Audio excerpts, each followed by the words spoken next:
everybody, welcome back to Mother Nature's Organics. I hope you guys have had a wonderful day so far, and we are going to have some fun today. We're making a beautiful rose soap today with some interesting details on top.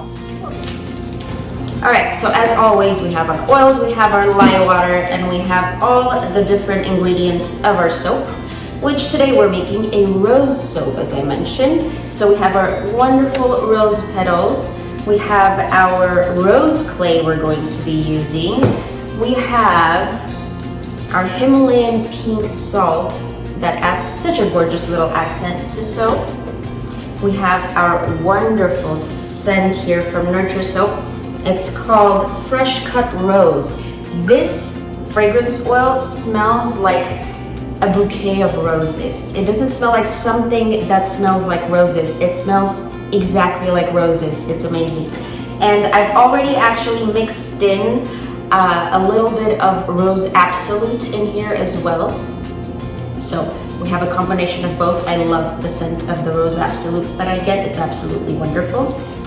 Moving on, a little bit more rose. We have little rose buds in here that are absolutely gorgeous. And as far as color, our main color is going to come from our rose clay.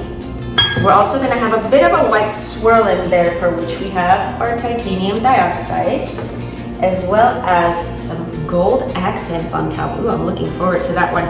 So we have our gold mica in here. And let's get started, guys. Let's make sure that our lye water and oils are close to one another in temperature. Perfect. So we have 97 degrees here and 98 here. Wonderful. We're good to go. All right. So spatula in here.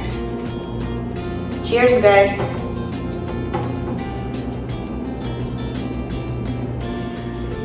Okay. Got our lye water in. Give it a quick mix before we start blending.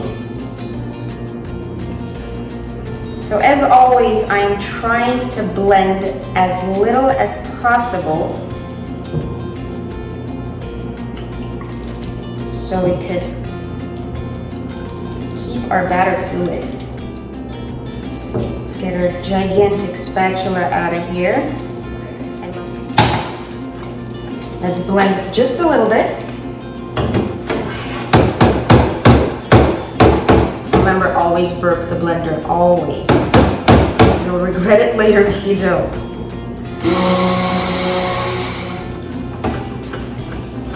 Short bursts of pulsing followed by manual mixing. That is the formula to success as far as your soap batter.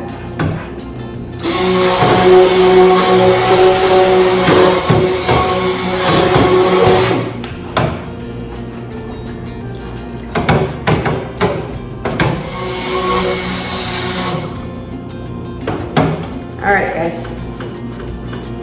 We are good to go. I don't see any oil on top of the batter. We are right past emulsification. So this is exactly where we want to be. All right, mix it up well before we rehire our stick blender temporarily.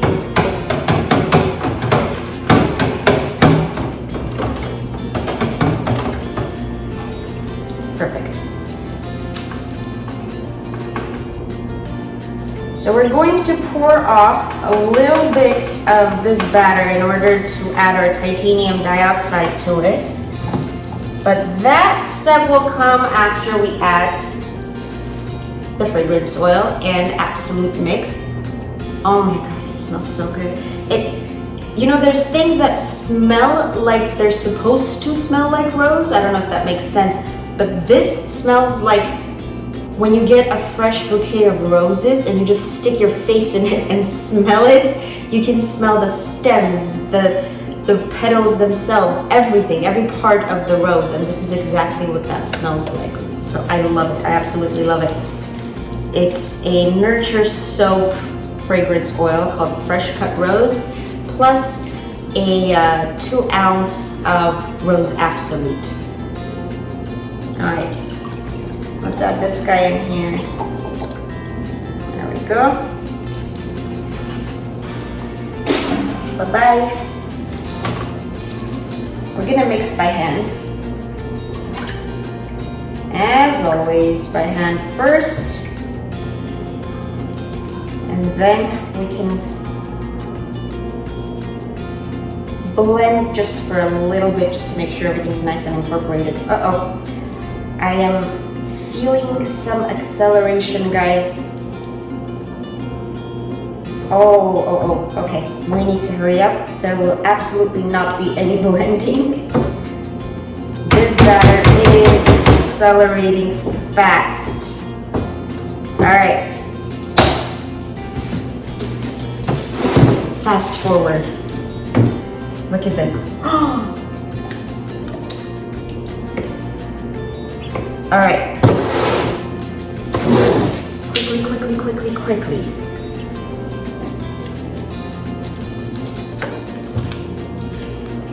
Wow, so this batter has literally started to seize up on me.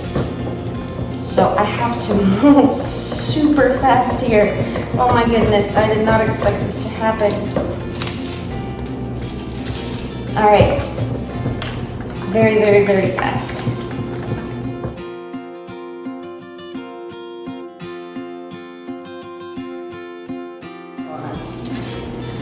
So I'm gonna go ahead and take these off. I don't think there's any danger of splashing.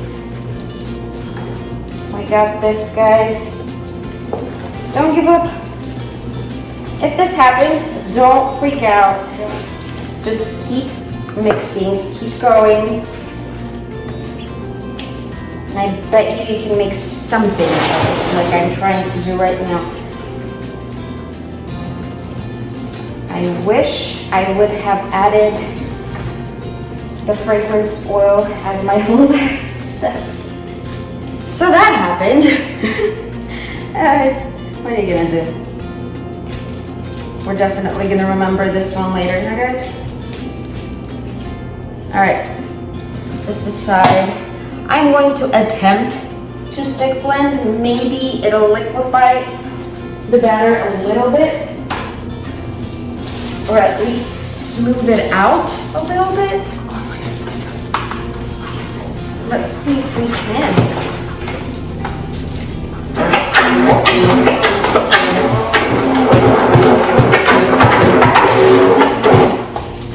All right, quickly. So it did incorporate the clay into the whole batter, and I have significantly less white globs in there than I did before I stuck the blender in there.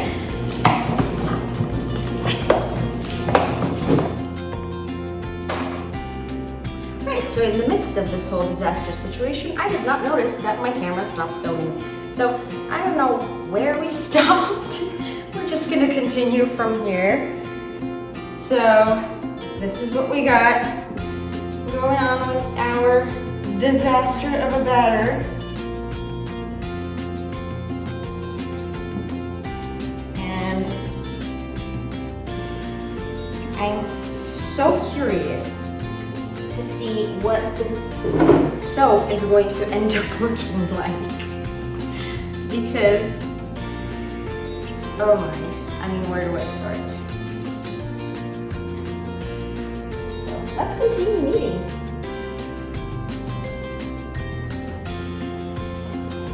Bringing up some of the pink from underneath and trying to get them mixed together at least a bit. Disaster for me, perfect learning opportunity for you guys. If you ever run into a situation like this, you will know exactly what to do. First, don't panic, because any situation is salvageable.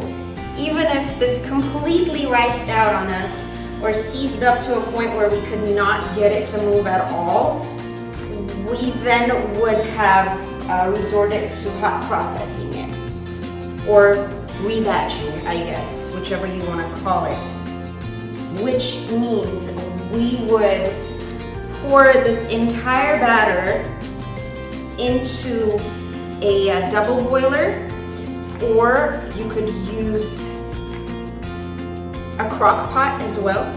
You would need a really large crock pot for this size of a batch, so probably double boiler would be your best bet. And then we would pretty much just cook the soap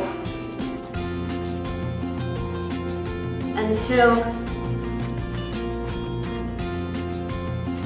it turned into this Vaseline-like consistency. And then we would mold it, and like your regular cold processed soap, which is usually what we make, we would just wait for it to set, cut it, so on and so forth, except that it would not need to cure for as long as cold processed soap does. So that's the one advantage of rebatching or hot processed soap. But the disadvantage is that you, as you can see, there is not much that you can do with it as far as texture, as far as, you know, design. There's very, very, very limited amount of designing that you can do to a soap that has this consistency. All right, so honestly, if this soap would just behave from this point on, I would be ecstatic and grateful to the soap gods. Oh my goodness, I don't think I've ever tapped that part of it. But I tried to do my best to kind of get it to settle as much as possible. All right, so we're gonna get rid of these. Thank you, gloves, thank you very much. Let's start with the roses. So again, I'm using my marks here to place my roses.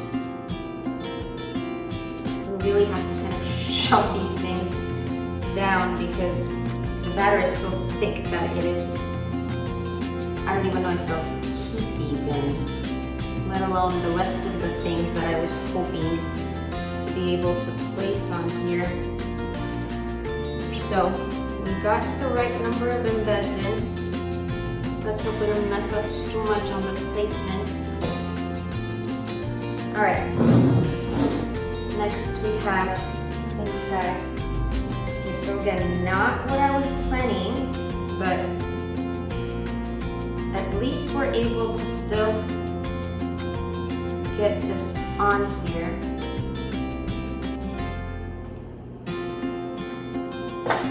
So I want it to kind of make a swirl with it on top, but I'm trying to think of any utensil that I'd be able to use to not disrupt the top of the soap, but to kind of be able to, that's not gonna work, be able to do a little swirl. I think, you know what, I'm gonna use the bottom part of this little pipette.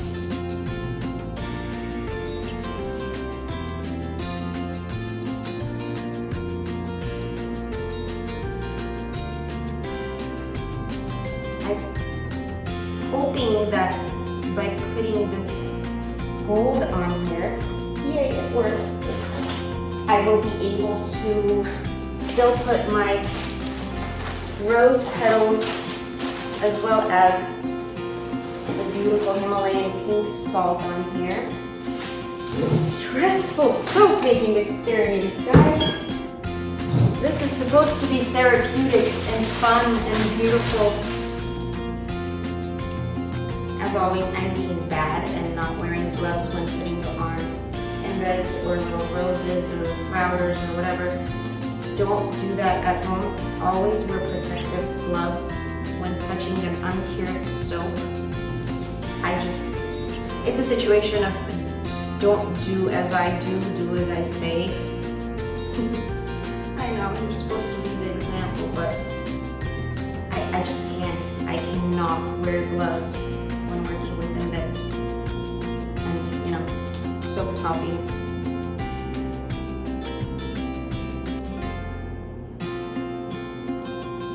Alright, so that's enough. Now let's see if we can get any of these guys to stay.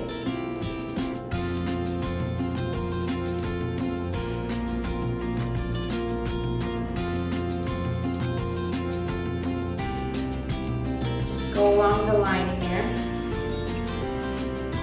right by where the rose buds are. And I really hope that at least the salt sticks because it's so beautiful. It adds such a nice little accent to it. It looks like little crystals.